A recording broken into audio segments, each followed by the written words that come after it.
morning, ladies and gentlemen, and welcome to Professional Biography program. Today, I have with me a visionary entrepreneur and an industry veteran who has dedicated over 45 years to providing specialized products, services, and solutions to meet global marine sector needs.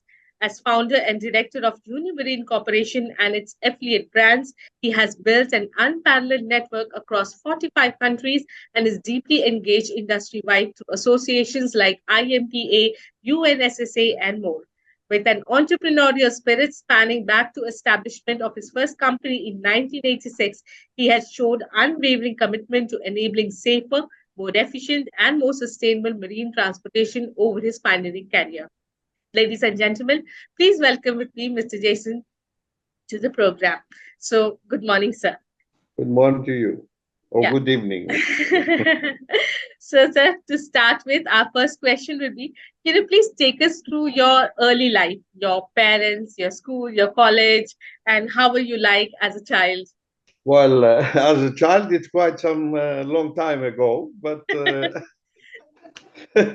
during the years, we have been through the school in Cyprus, and then in Greece after 1974, and then in the university, and through different business approach during the years into the business where we are today since 1986, 1974 first Mhm. job, 1986 set up our own company. Okay, Since okay, 1986 until today, we are in the same business as we did before. okay, that's great. So, sir, can you take us through your professional journey when you started with Drew Marine as your first company, right? And then how did your career transcend from there, and how did you come about establishing Unimarine? Well, 1974, it was the time where in Cyprus we have the Turkish invasion, so we have to find a job after that to survive. It was the first year also at the University of Law in Okay, Athens, and then I started working for Drew. It was an American company started in Greece, so I started working there. I was the third employee of the company.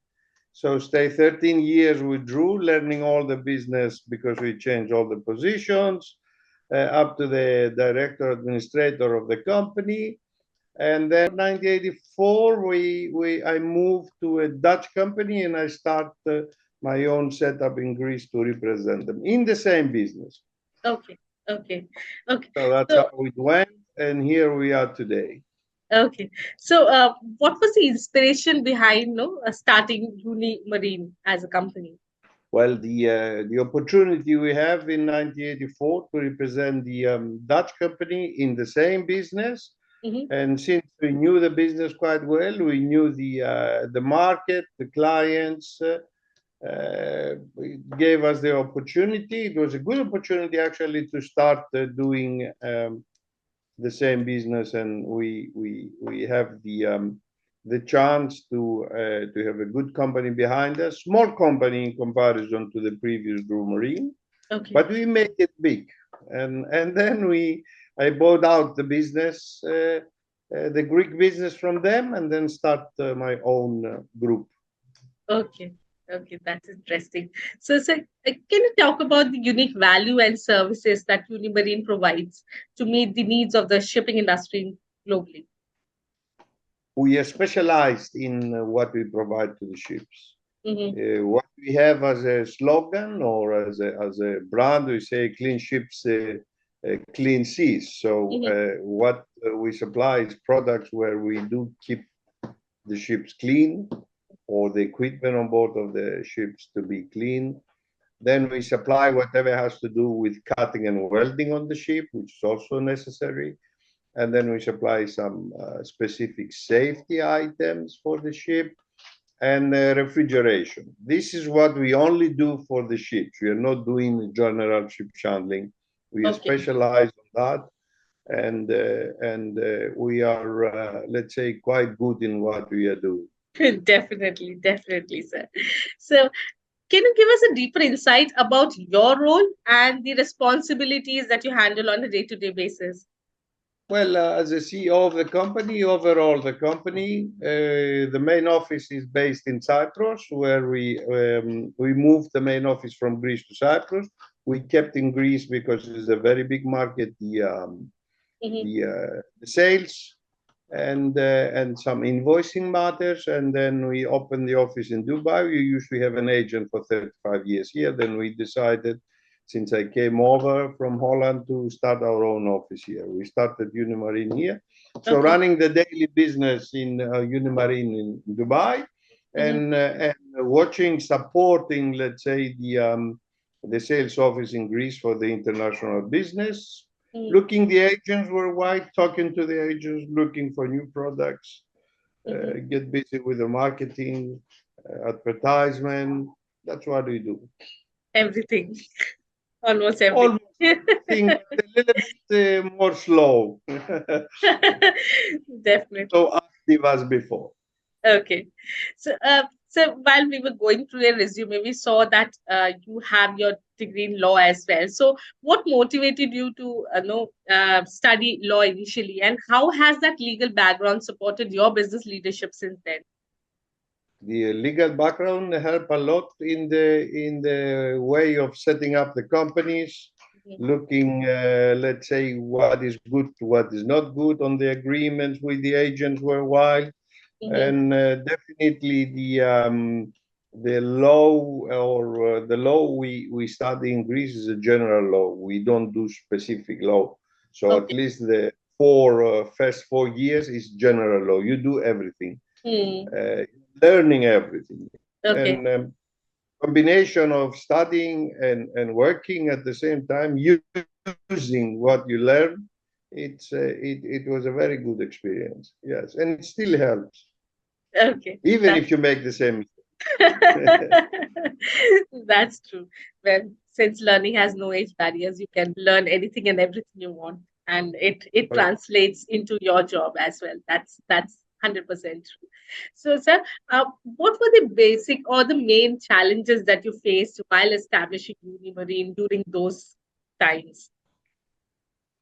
Uh, we when we started 1986, we have the network. The network was already existing. So let's Mhm. say 25 countries was already there.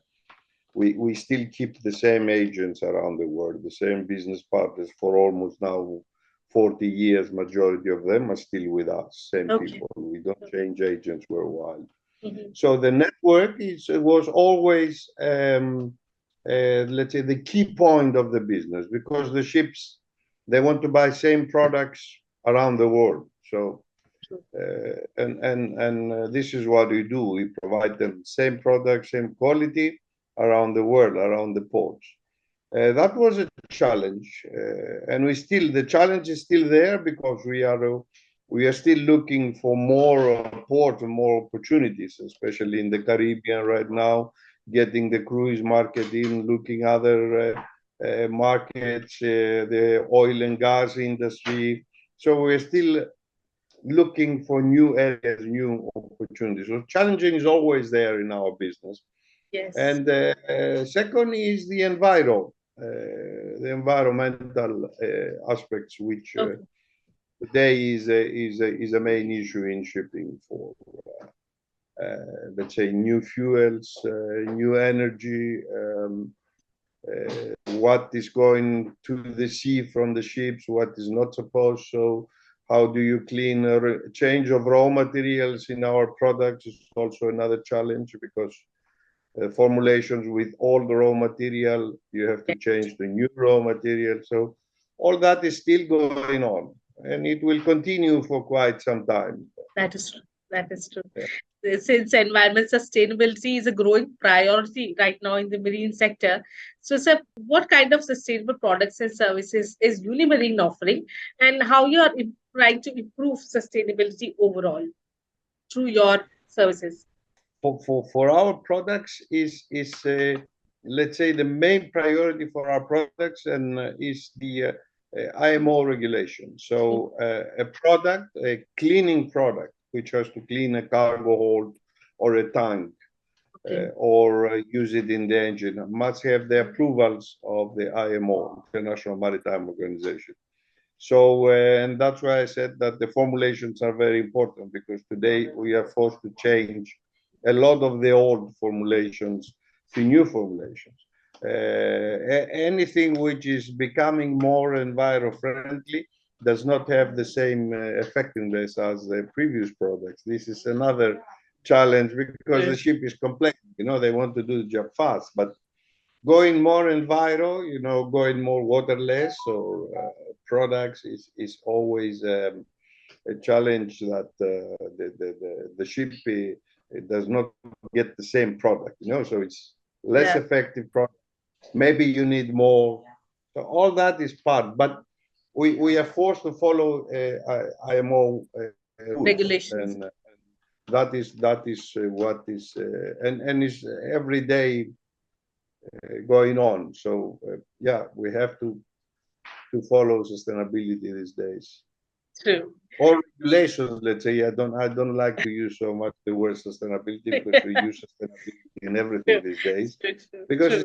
it's basically compliance and not sustainability. It's compliance with the rules. Yes, exactly. Today's rules, today's needs. Yes, true.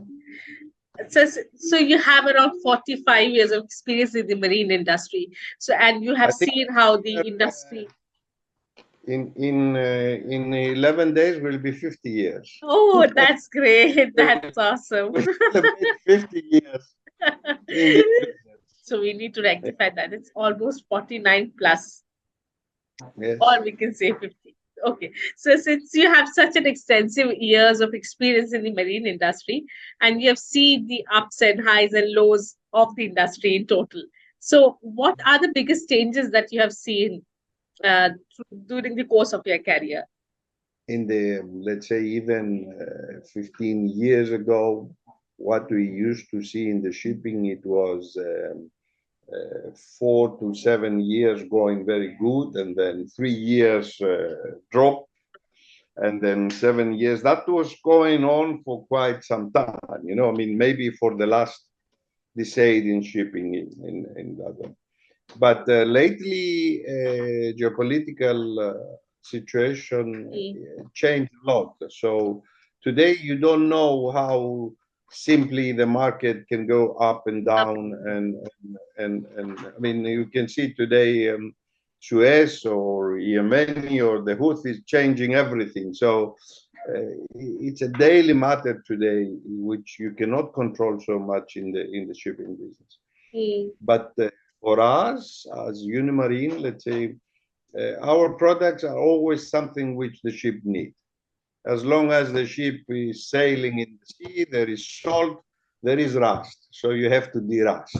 Yes. You use salt water, you have to use also the scaling. So rust on board of the ship is the major attack, and we are there to prevent and to keep the ships clean. The new regulations, as we said, for changing cargo, also you have to clean based on the new cargo you're getting. Then the protection of the seas and what you dispose of the seas also needs new products. So all that is Continue. what make us move, and for us also is a big challenge that we have to take it around the world. I mean, the products we produce in the States, or we produce in Spain, or we produce in Belgium, we Mm. have to get it around the world, Mm. and this is what we have on a daily basis. So it's Makes still sense. going on. Yeah. Okay, sir. So, can you think about the emerging innovations or challenge innovations that are you most excited about or optimistic that will improve the future of the maritime fleet safety, efficiency, and performances? Are there any Well, particular innovations? right now the fuel is one of the most important factors for Mhm. the shipping industry. Of course, there are so many ships which they cannot change from one day to another, so the deadlines from the IMO or from the others will not be feasible to take place. So we will get always the postpone until almost 20,000 ships they have to change or they have to adopt new Mm, regulations. This is not happening because there is no the place to make the changes. There is no true. availability, so nobody can really do that. But it's a step which you have to go through. Exactly. So for us, we are looking how we will be involved in the new fuel. I mean, if it's going to be LNG gas or it's going to be methanol, which Hmm. probably are the most the two Feasible products option. Yeah, which they will be easy, let's say, for the next step, because it will be another step exactly. until you go to hydrogen, which is a very, very big issue. Maybe in 100 years we can see that in shipping. I mean, big ships, not small ships. So we are looking what products we can get into this Okay. line as an additive for fuel oil treatment. Right now we have additives which are for the diesel or the gas oil or change from the fuel to gas oil. Also, you need the lubrication products. We have all that. We are Okay. already up to date with that, but we have to get up to date with all the new Yes. products coming, and this is something we are working for. Okay. So, what are your thoughts about integration of technology like AI or machine learning in shipping, and how far do you think it will, impact the shipping industry in total? Well, the new engines or the new way of going to methanol and to, as we said, and to gas, I think is there. Hmm. uh, is there and is working. A Hmm. lot of new ships are coming with the double fuel options. For the rest, like the hydrogen or the batteries or all that, I think we still need quite some time to go into this. Concerning our line of products, we will be forced to change a lot of the raw materials in the formulations and go into new. So also for us is a challenge, and we're looking into it. But it will take some time, but we are in the process. Okay. The whole shipping is in the process. Okay, sir. So, how has the global competitive environment for the marine supply and services industries changed in the recent decades? And what key impact does this have on the industry on total? For the whole industry, you mean, or Yes, for our specific products? your specific industry, sir. The whole industry is a matter of the IMO. Mhm. IMO rules our market, so True. you have to follow what's coming from there. The For our market is also part of what IMO force, Hmm. let's say, us to do or to comply with all these regulations.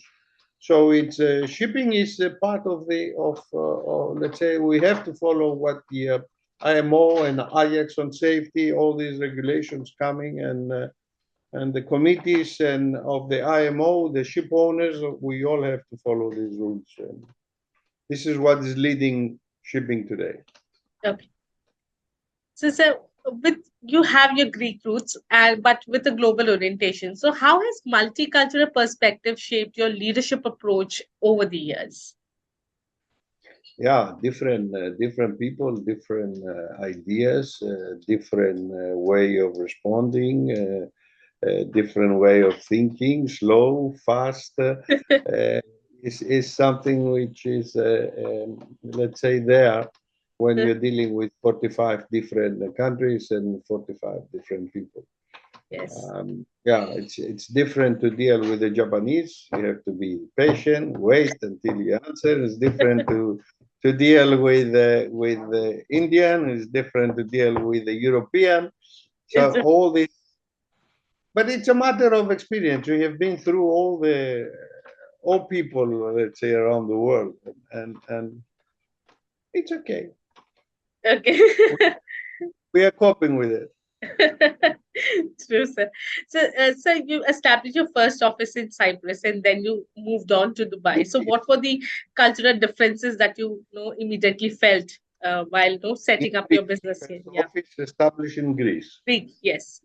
Greece. The shipping market in Greece was and is still the number one in the world. So when I started the business, we used to have 1,000, about 1,100 shipping companies, Uh-huh. actual shipping companies, ship owners.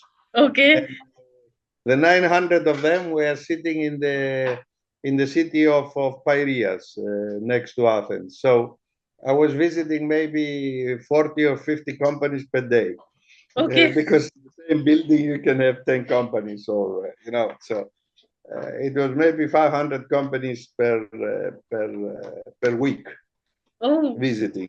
Yeah, and I needed shoes every month, new shoes. So yeah, it was the first office in Greece. So the market was supporting, out of 1,000 companies, shipping companies, you Hmm. can always take 100 as a client, which was more than enough at that time. Okay. Yeah. Okay. And we Okay. succeeded to get 25, almost 30% of the market, international market, not only the Greek market. So we did a good job. Yeah. That's We're still commendable doing indeed. it. That's commendable achievement. So, if you could think about a particular instance where you had to know, think on your toes and do, if you had a very big challenge, and how did you come across that particular obstacle, made it into an achievement, and finally delivered the project to your client? Any particular example or any particular situation that had happened to you over the course of your career? No, in our business is the products has to be in the port, or has to be near the specific port where the ship is sailing, docking, so we can be able to transport the goods to the ship. Um, Difficulties you face when you want to deliver, for example, Mexico. Out of the five delivers out of the United States, you deliver one. Hmm. The rest are missing. So this is, let's say, for us the most difficult uh, difficulties we face around the world. Okay. Otherwise, it's all normal. Good. Okay. Deliveries is the most in some ports. There are Okay. difficult ports to Hmm. deliver. So, sir, have you been through any particular situation where you had to think of an out of the box idea to deliver the product before time, or no, something like that? Anything has happened? We have been through, let's say, thinking deliveries, which is happening right now in Singapore with the drones. Okay. Small test kits or small boxes, let's say, you can deliver today with drones, Oh, and this ideas started, we're thinking about it maybe 10 years ago when we saw the first drone running plane, let's say, at that time. But today, it's possible, and there is a business partner in Singapore where we, during our last meeting at IMPA, we have discussions with them, and they are doing deliveries for urgent deliveries with drones to the ships in the Singapore area. that's Yeah, interesting. but small, you cannot supply more than 45 to 50 kilo until Okay. now. Okay. After a while, probably it will be bigger Yeah, drones and bigger deliveries. Let's definitely. see. Definitely. That will be the future, I think. Yeah. Okay, sir. So, you have your involvement in the industry associations like IMPA and UNSSA. So, what value does that engagement bring, and how has your role impacted the shipping industry or your particular industry as such?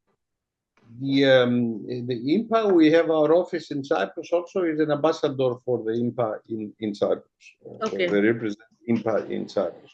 Hmm. So they are involved with the different, let's say, Cyprus Shipping Council, different associations in Cyprus, where they can organize and they can see new things, regulation, support, giving ideas to the shipping industry.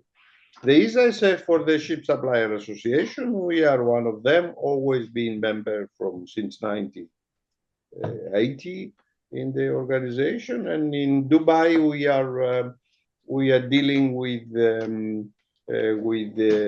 as a VP of the organization in Dubai. We are trying to make to help the situation for deliveries ships applied to the ships in the area. You always get different rules, different regulations. You have to get through the port authorities, through the ministry, Mm. and see how you can make it more easy for our members. Okay. It's good. Both associations, they are doing a good job in the field. Okay, that's great, sir. So, how could marine education and training programs evolve to better equip the next generation of talent for the industry as such? The marine education is already today a lot of big shipping companies, they have their own schools. Yes, yes. Remember the first let's say academies, it was in Cyprus with Columbia Ship Management, which is one of our major client and business partner today with Unimarine, and they still have their school. It was and then in Philippines, it was a few schools at the time. In Greece, we have, of course, the general marine schools or universities, let's say. But today, there are a lot of private, Mm. let's say, people involved in the business, and that is good. It's going very well, and there are the new challenges which also you have to adopt. Where you're teaching, you have to also teach different things today. Mm. How do you get, for example, the drone on board of your ship than the helicopter True, coming before? true. All that new challenges, new generation. You don't get so many young generation, at least in Europe, where they would like to get involved in shipping like used to be before. I mean, Greeks, you don't get so many anymore. We have Okay. a problem. We have Greeks captains, let's say, on board of the Greek ships. Oh, But you get a lot from India.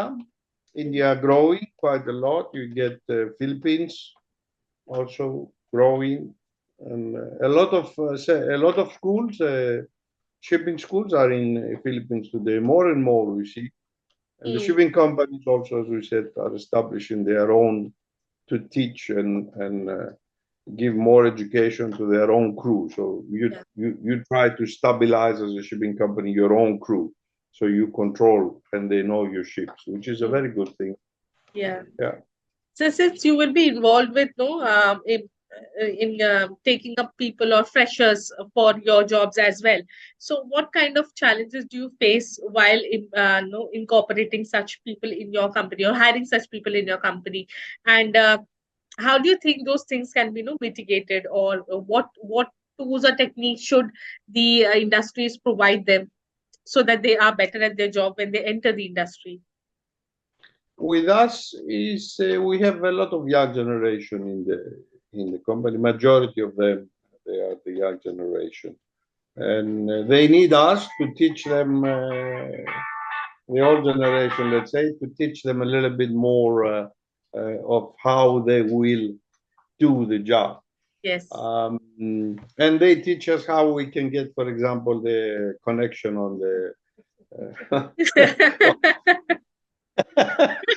But So it's a give and take relationship.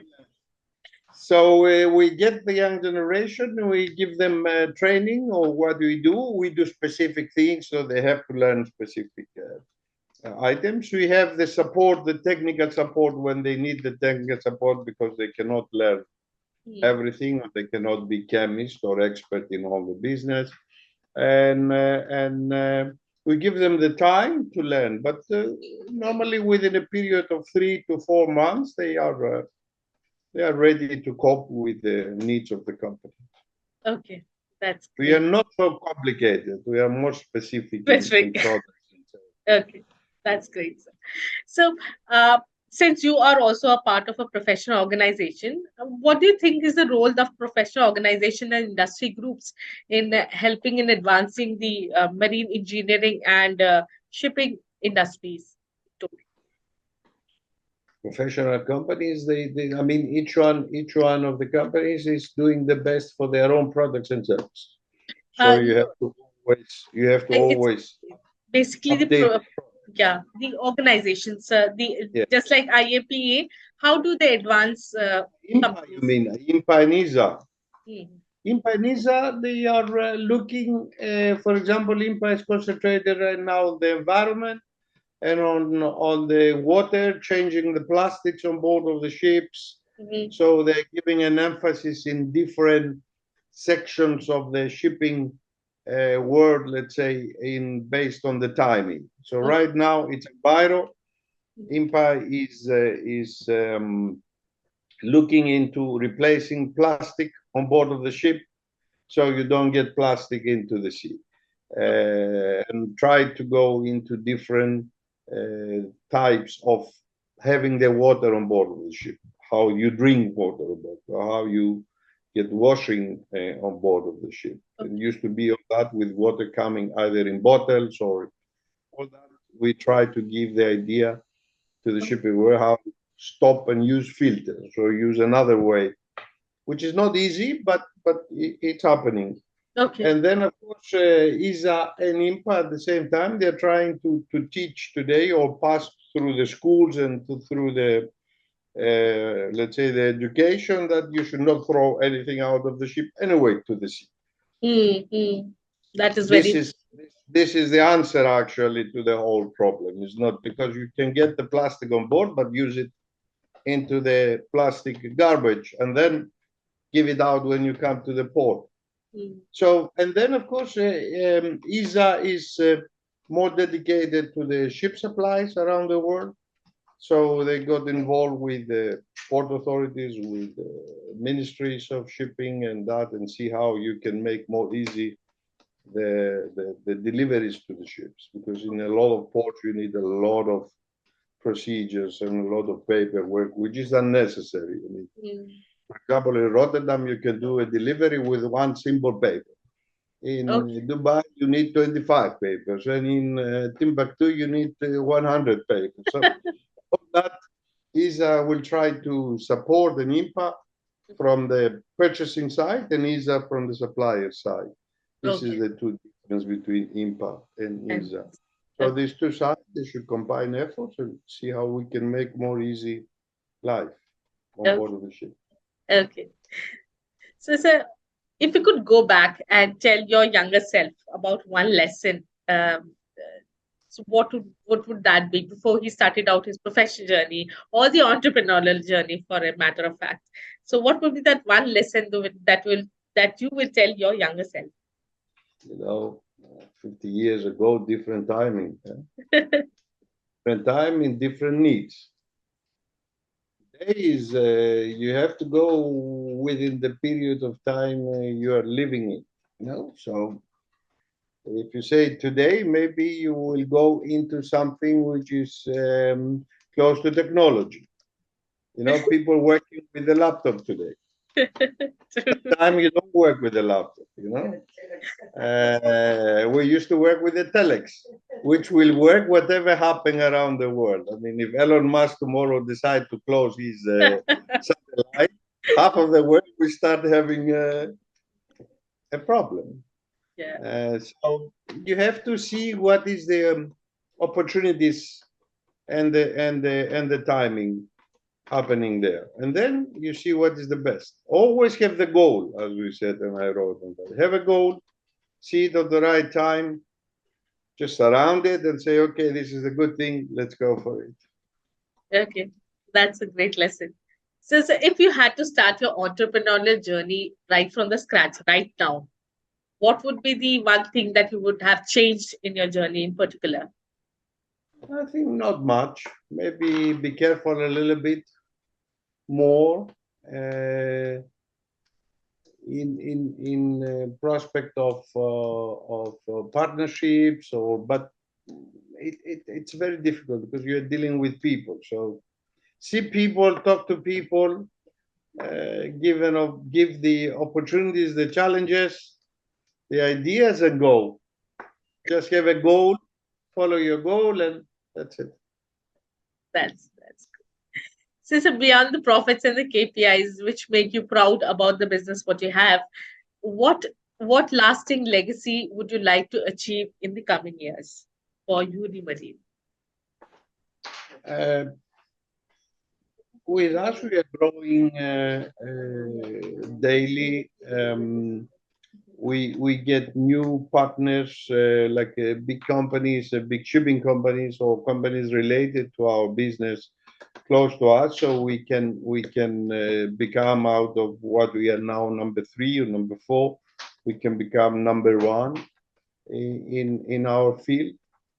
That's going to take some time more within the next 10 years to succeed that and get new products, unique products, if you can say. Mhm. We're working for all these, and God help us. Definitely, you will succeed in that. Definitely. So, how do you maintain creativity, vision, and energy across such a long career? And what techniques do you use to recharge yourself and get inspired every day? Well, this is the market. I mean, shipping market is I always say that the shipping, when you get into this market, is like drugs. You cannot very easily. When you get into shipping, you stay into shipping. Okay. And shipping gives a lot of challenges Mhm. daily. The ship is like a big factory or a big city. The cruisers is like a big city. You're dealing with the city. Mm. Every day you're dealing with different challenges. So it gives you always to say, oh, we might need this for the ship today. We might need this for that ship today, based on the daily needs. And then based on that, you have to think and get the ideas. I can put a product for this or a product for that. Okay. And this is what we do. Mm. Definitely, sir. And you see it as a hobby. You don't see it as a business 9 to 5. It's a hobby. So the more you like it, the more ideas you get. That is true. That is true, sir. So, apart from building your own company right from the scratch, Unimarine, what is there any other particular achievement that you're very proud of, personal or professional? No, my family. Nothing. All the families in the business, Okay. same business. So also my partner's family is in the business. So we Oh, are a family, let's say, company, and we have everybody involved.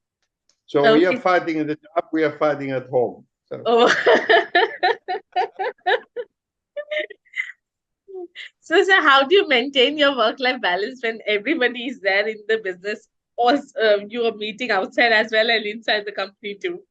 yeah, this is true, and this is what happens. Well, we succeeded. When we say we are now at the office, we can fight in the office. When we go home, no fight, no business. But during COVID, you were home at the same time. So that was Because difficult part. you get to see the same faces every time. Yeah. Yes. Yeah. So, coming to a final question, what advice would you like to give young people considering taking up entrepreneurship? They must have a goal, you know, a dream, a goal, and Yes. then follow the goal, and don't see the job as a 9 to 5. Try to see it as I'm going today to have fun. Sometimes you don't have fun, but even the fight is a fun, in the office. Yeah. So it's the goal is a trip. True. True, sir. So, sir, with this, we have come to the end of this interview. It was lovely speaking to you, knowing about your whole journey and the ups and highs and lows throughout whatever you had achieved in life. It was inspiring, and I hope that everybody who will be listening to this interview will be inspired by your total We still complete journey. go on, so we need inspiration still ourselves as well. Yes, yes, that's true. That's true, sir. So, thank you so much for your time, sir. Thank you. You Thank you. Thank you take so much, care. Jason. It was so Thank you. interesting to hear Thank you. you. I can see how passionate you are in your profession. Oh, that's amazing. This is true. Thank you. Thank you so much for joining us. Bye bye. Yeah, Bye. see you Bye. soon again. Bye. Have a great day. Same to you.